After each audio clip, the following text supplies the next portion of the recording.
All right, day 8 of training camp is in the books. Kim Davis is joining me now, Matt Musil, of course, here at training camp.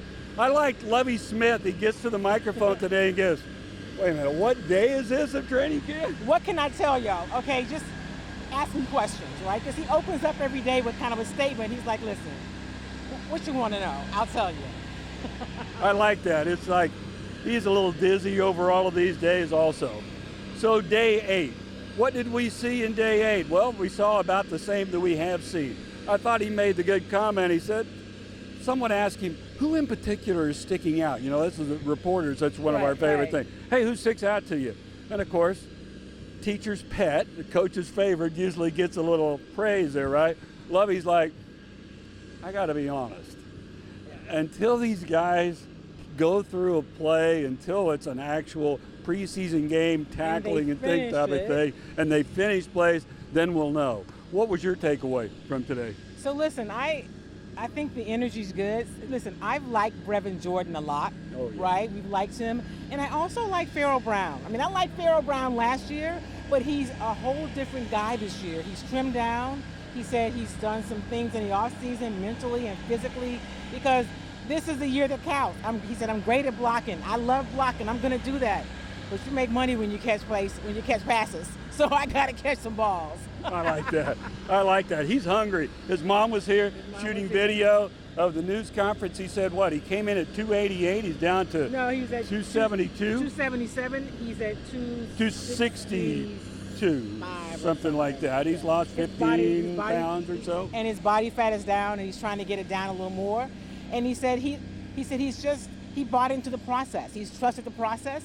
So somebody said, well, what did you do? He goes, I just trust the process, right? And that's what I'm doing. And I'm ready, right? And he's ready to play against somebody that doesn't have Texans on their jersey. So they're all looking forward to this game on Saturday. Yeah, he said he had a few doubts because he kept eating better, stayed off all of the barbecue sauces and everything he was talking about that I love too. But he said once I got here, honed in, it really worked. We heard from Desmond King also today. Always good to hear from Desmond. This guy loves to play special teams as much as defensive back, I swear. Garrett Wallow, we also heard from him. And these guys on defense, they're extra fired up, it seems like. They are. They're extra fired up. They said, listen, we knew Lovie last year. He commands a certain kind of respect. He's real laid back and cool, but you don't want to get on the wrong side, right? So that's a perfect kind of parent, if you will, or head coach, because they respect him. They know that he knows the game. They know that he knows what he's doing, but he kind of laid back. He's like, look, get it done, but don't cross him. I love that, right? No kidding. All right, so we heard from all of those folks at the podium. Let's let you hear them now.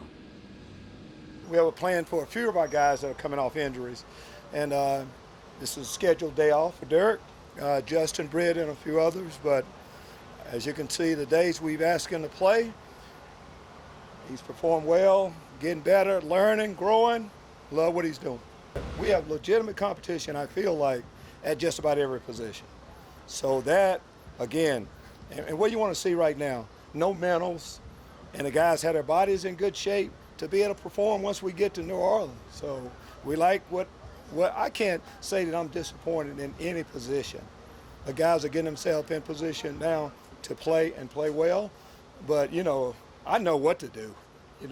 Now it's about having the ability to go out there and do it. Anybody in particular that stood out to you? Any particular players? Are there a few that you can kind of point out? I kind of hate to say, until you finish a play, you never know. Like for our quarterbacks, they know we're not going to touch them. Receivers know we're not going to hit them. Defensive linemen know that you're not going to get cut. So try not to put too much into it right now. We just want to make sure that the guys are practicing hard and know what they're doing. And then we'll get to that next phase. After that first preseason game, I can talk a little bit more. That really tells you where they are. What do you feel like y'all have accomplished, since, weeks since y'all put pads on and 8 or 9 days into camp? Just adding another phase to our off season, man. And, this is another phase that we're going through, kind of trying to gel everybody together before the first preseason game. And I feel like, we're doing a really good job right now. We got rookies that's been, that's showing their talent, like Jalen Petrie. and then you got Damian Pierce. So those are two rookies that I've seen that actually like kind of stood out to me. So they're doing exactly what they need to come here to do and getting ready for the season. I feel like it started since OTAs. I feel like a lot of chemistry has been being built. I feel like there's a lot of energy, enthusiasm in the building right now and on the field. Everybody's, kind of has that locked-in mindset, wants to do the job, run to the football, things like that. So this thing, there's a lot of great energy, and I think a lot of great things are happening on the field right now. It's a great vibe. The vibe's definitely different from last year. Everybody's buying in. Lovie commands a certain respect, certain discipline. He's kind of cool, laid back, monotone, but he's kind of like your like your father. Like you ain't gonna really try him. You know what I mean? Like even though he's like calm and cool, like it's that respect factor that he has. After this season, it was just a full change. I mean, I always did like Pilates and stuff like that. But I was a fat guy last year. One of the linemen just was like, he was like, "I'm proud of you, man. You was a big O-line tight end last year. Now you out there catching balls." I was like, "Yeah." I told him I got a new financial advisor, and they told me that the blocking tight end get minimum. So, I'm trying to get a David Njoku deal after this year. So we got to catch a lot more balls. So a lot of that went into it, and now I'm right where I want to be. I just want to go out there and be me. I don't got no certain expectations. I mean, my expectations is to win a lot of games and get wealthy doing it. So I want to win a lot of meaningful games, and I want to get wealthy. I want to have generational wealth. So it's everything falls right into those two categories for me. You talk about making changes with everything, but how did you slim down? What were some of the keys to that? Man, I feel like the slim it down thing. I'm definitely way slimmer. I don't know what it was, because it was kind of like I was like 280. When I got here, I was 277, and body fat was up. So I dropped my body fat from like 18. I'm like 14.9. So by week 1, we trying to be down to the lowest I've ever been was like 14.1. So we're trying to get to 13.9% body fat. Pharaoh, you're talking about blocking. I see you're still blocking out there on special teams. Oh, you're yeah. still taking pride in that. So you're still grinding.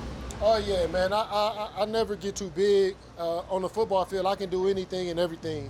Whatever's asked of me, kickoff return, punt return, special teams. A lot of guys, they get to a certain point in their career where they don't want to do those kind of things. But, I love the game. I love football. I get out there on kickoff if they let me, So my coach tried to take care of my legs during this time, but I still like to get out there and get reps. I'm like on SEAL Team 6 right now, so if they need me to come in on special teams, I'm definitely all for it.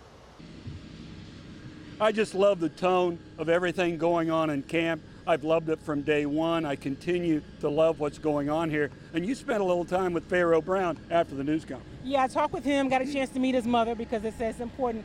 It's a whole family thing with him, right? He said the whole family buys in. My wife is bought in. My mother's bought in. And it's all about us as a unit, and we do things together. He seems super focused and optimistic, and really ready for this to be kind of a transformative season for not just the Texans, but also for him. For him, it's about team, but he's also thinking about his own team and his own career and his future. So I'm excited to see what that looks like. Yeah, I like that. He doesn't want to just make money. Generational type wealth, isn't that how? Generational wealth is what he said, and you got to do more than block. Yeah. But he said, I'm always going to block and grind because I'm good at that. And he said, I just love football. So I love doing all the things that sometimes as people ascend in their careers, they don't want to do. I love doing it. I'm going to keep doing it, but I got to catch some balls. All right. Day 8 of training camp in the books. Hey, a day off tomorrow. Well, for them. Kim Davis from Chalk Talk. You can always catch her on Chalk Talk, and of course she's a regular on Sports Extra. Kim, thanks for joining us. Thank you for having me. All right, that's it. Day 8 of training camp here at the Methodist Training Center in the books.